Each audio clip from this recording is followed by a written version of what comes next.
Yeah, just wait for Evan to lift them.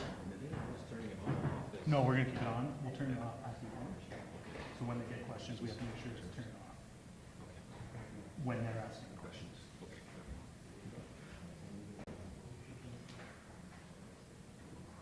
Okay, we're good to go, Ed? Yep. Yep. Thank you, everybody, for coming to this presser. My name is David Oakes. I'm the CAO for the City of St. Catharines. Just a bit of overview of the status of what's happening. We're going to have the Fire Chief, Dave Upper, provide an incident update, and then Mayor Matt Sisko will provide some additional comments. At the end of the updates, we'll then give each outlet an opportunity to ask 2 questions. And I know Evan had already mentioned, but if you can please go to the podium as we're live streaming this so we can hear the questions and be able to really address them. So I am now going to pass it over to our Fire Chief, Dave Upper, to provide an update. Thank you. Since the last time we met at 11 o'clock, we've been able to gather some more intel as to what is burning and what we've got left in the structure. We know from the main fire occupancy that the section of the building that contained mostly paint-tight chemicals, which was the main piece of the fire. We do know now that there are 2 other sections that have not been involved.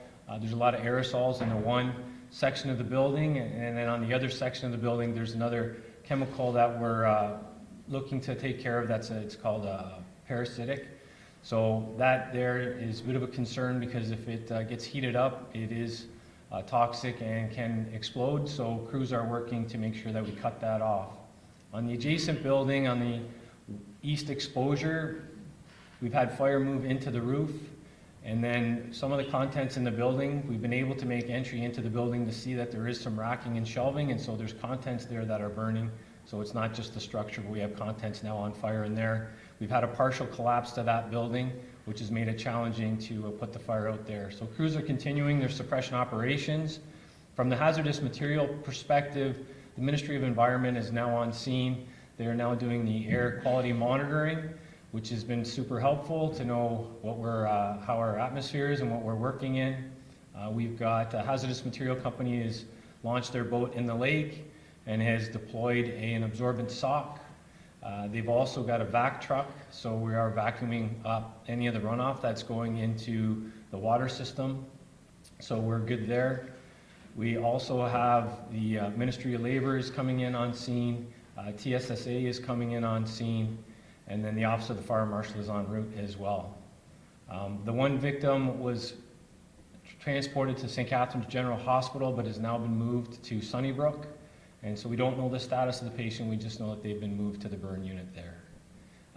At the shelter at the Aquatic Center, we've had over 50 members from the community in that area that are residents there report in, and they're sheltering at the Aquatic Center, and we're getting ready with the Red Cross to prepare if we're going to keep them overnight to provide some overnight housing for them. Thank you. Thanks, Chief Upper. I wanted to start by thanking our fire services as well as Niagara Regional Police and the emergency medical services here in Niagara. Our fire services were on site very quickly. I had the opportunity to talk to some residents this morning, and it was only 2 or 3 minutes between when they heard the first explosions and when they heard the sirens coming across the bridge. So I want to thank them. I also want to thank city and regional staff as well as the Red Cross and the Niagara SPCA for their help in working with the evacuees. I think the most important message, the one I've been stressing all day and the one that I'm going to continue to stress now, we're asking residents to please stay out of the area. Okay? There's a lot of people who, I guess for curiosity's sake, whatever the case may be, have tried to get closer to the area to see what's going on. We've also had reports of people trying to fly drones to take pictures and video of the site. Without mincing words, give your heads a shake. You're not making things better, you're not making things easier, or you're not being helpful. You're making things actively worse. Please stay out of the area. Please allow our fire services to do their jobs.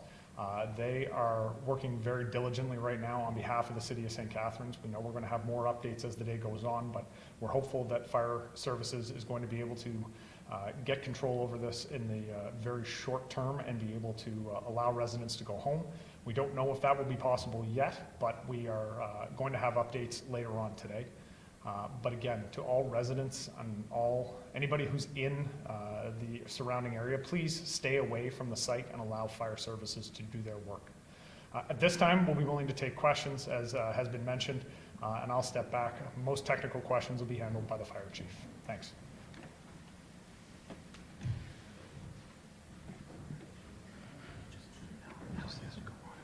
Yeah, so that's this one here.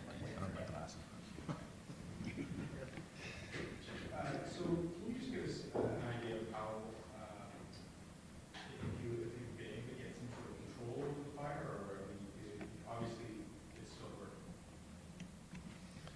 Yes, the fire's still burning. What I could say is we've contained the fire. We're happy with the progress that we're making and that we've done a good job. We're in containment.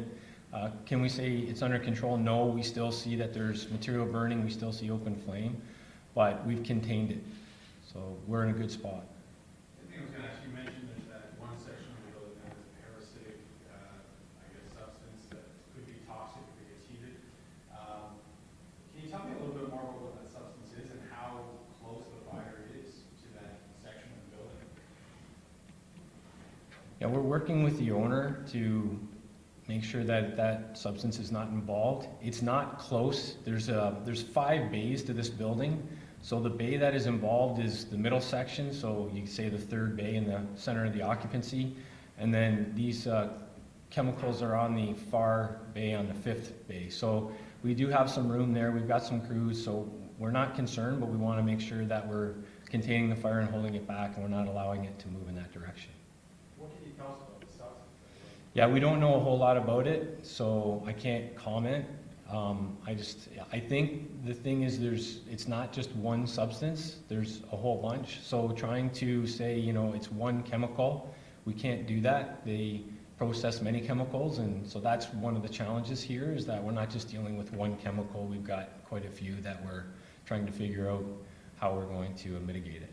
How serious an issue would be if that were to get heated?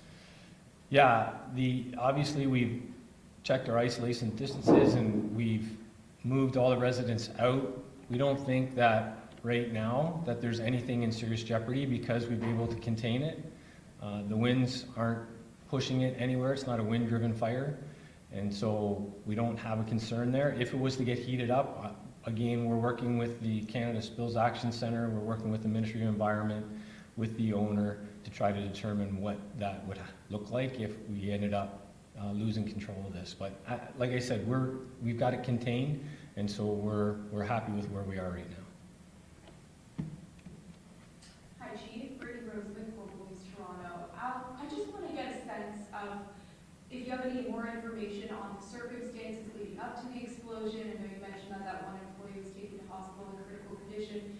You mentioned that you're investigating a number of chemicals. Any idea what this employee was handling that, led to this type of explosion? Residents that we've been speaking to have said it sounded like an atomic bomb. They heard 20 different explosions. So what were the circumstances leading up to this? Was the employee alone in the building? Just want to get some more information on that. All that will be determined in the investigation with the Office of the Fire Marshal and St. Catharines Fire Services. The piece that I can share with you that we do know is that the employee was in the building alone. They were there prior to any other staff members. We don't know any of the events that led up to the explosion. We know that there was kind of an initial catalyst explosion, so to speak, to start things off, which obviously shook the area. We've heard of reports that people had felt the explosion several kilometers away, and then from there the fire evolved. And then what we had for the first hour was a large number of aerosols that were exploding, and that was the continuous fireworks, so to speak, that were going off over the hour. And we're hoping that, obviously we're hoping that the gentleman who suffered the burns is going to be okay, and that he was conscious when he left St. Catharines General, so we're hoping that he can come to and be well, and we can find out in our investigation exactly how this all happened. Can you give us an exact number on how many people are currently displaced and how many people had to be evacuated? At the Aquatic Center where we're sheltering everyone, we've had 53 people check in. Now, that number can grow. When we initially moved most of the residents out, we had the numbers were in the 20s, and then as more people come home from doing various things and they realize they can't get back in, so right now the number is sitting, I think, about 53 or 54. And I know that you mentioned that parasitic chemical is really dangerous because it can explode, as you said, under heat. But you mentioned that the Ministry of Environment is currently investigating, doing air quality monitoring. What are the toxic impacts that this could have to residents if they were to be exposed, or the environment? Like, what are the implications if they were to be exposed to that? Yeah, we're still trying to determine that. I can't speak to specifically what would happen. Typically with inhalation injuries, they're normally burns. But again, we're working with those folks to make sure that we get the information correct.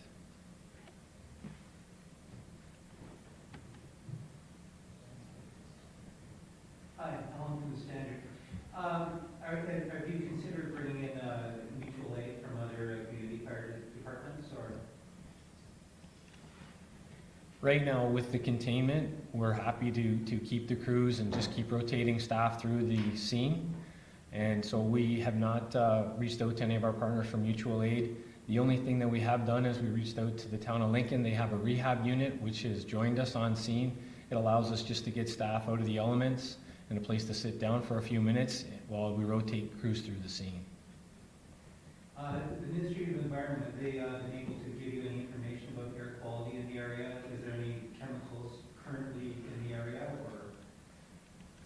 Well, they started checking the two schools first, Assumption School and Port Weller, and the atmosphere there, when they checked it, was clean, so there was no issues there. They're continuing to work their way towards the scene. I don't know where they are right now because I'm here, but hopefully once I return to the scene, we'll get some better information. Hi, Chief. Earlier you mentioned you were hopeful that residents may be allowed to return at some point this evening. What, from your viewpoint, needs to happen to ensure that residents can safely return to home? There's a couple of factors that we want to weigh in before we allow residents back. One is to make sure we've got the fire out. We still are able to see contents burning in the buildings. We want to make sure that contents is out, so we've got that piece done. And then, of course, the MOE with the air quality assurance, that's going to be the second big piece to make sure that the air is safe for the residents. So those will be the two key indicators for us.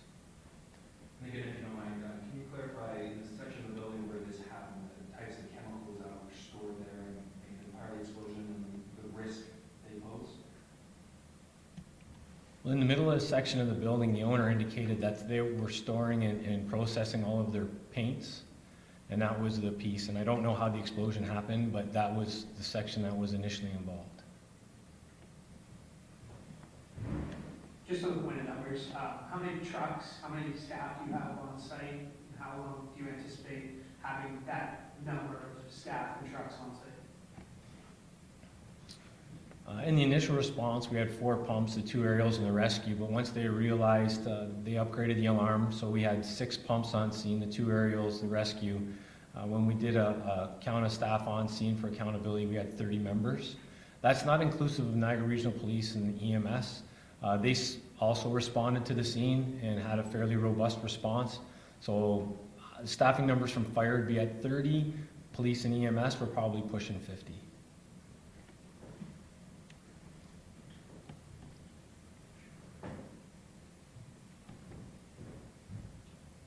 You just talk about the process of what is expected later on tonight in the overnight hours. What can people expect, and what's the emergency response going to be? So crews will remain on scene as is until we get to a point where most of the contents of the fire have been knocked down, and then we would start to de-escalate. I would anticipate that crews will remain on scene probably until after dinner. We're looking to make a determination as to whether residents will be able to go back at 4:30. That's the time that we've picked to determine whether we're going to find alternative housing for them for the night so that they can stay somewhere. We're working with the Red Cross to make those arrangements. There are facilities that are available. We've checked. so we have somewhere for them to go. We're hoping that in the next several hours that we make good headway on the fire and that we have good clarity of the air, and then we can get them back. For resources on scene, we've already de-escalated both the EMS and the police. They've both done a phenomenal job for us, and the NRP has helped us also with traffic control and then helped us evacuate the neighborhood. So they've been tremendously helpful, and we've started to de-escalate those folks. And then for fire, we'll remain on scene and we'll stay as is for our resource determination until we see improvement. Just for clarity, was it just one other business the fire had expanded to, and what's the extent? Sorry, what was the second half of that? What's the extent of damage? The second building that was involved was on the east side, so 20 was the original fire occupancy, number 18, Keefer, was the exposure. The fire extended into the roof early on, so we got crews immediately over there. We didn't realize how far it extended into it because we couldn't get into the building at first, so we forced entry. Crews were inside, and then we had a bit of a partial collapse, so we pulled everyone back. Now that the building is, like I said, we've contained the fire, so it's not pushing anymore. Staff have been able to go in there and see that we've got a roof collapse. There's a lot of shelving and racking that are full of contents, and so that's burning. We cannot send staff into a building that's, into the collapsed portion of the building, and that's making it challenging because we can't physically get to the contents. So we have to stand back and set up high volume water streams to put water on that fire. Mayor, quick question for you. If the residents are not allowed back in their homes this evening, is there any plans from municipality to provide additional support or pay for accommodations, anything of that nature? So at present, we're making contingency plans in case that's required. The Niagara region, through the Social Services Department, along with the Red Cross, is reaching out to hotels in the area to identify any rooms that may be available for us to be able to put residents up in if that's necessary. We'll have that determination made by about 4:30 today, so that additional information will be in residents' hands by then. To the chief, just on the process of evacuating, did you get any pushback from residents? I mean, I know this was something the police helped you out with, the NRP, but what was the initial reaction from the residents who were asked to evacuate? Yeah, the response was very good.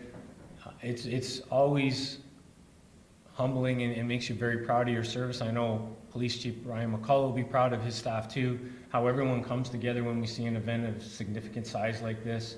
Everybody jumped in and asked what they could do. We knew we had our hands full with the fire, and we knew we had to get that area evacuated.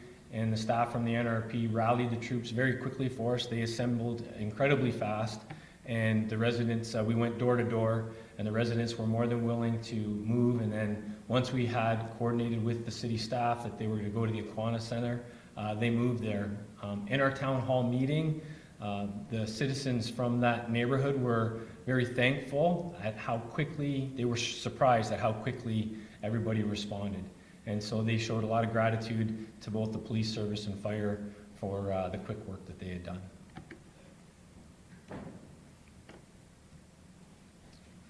We're good?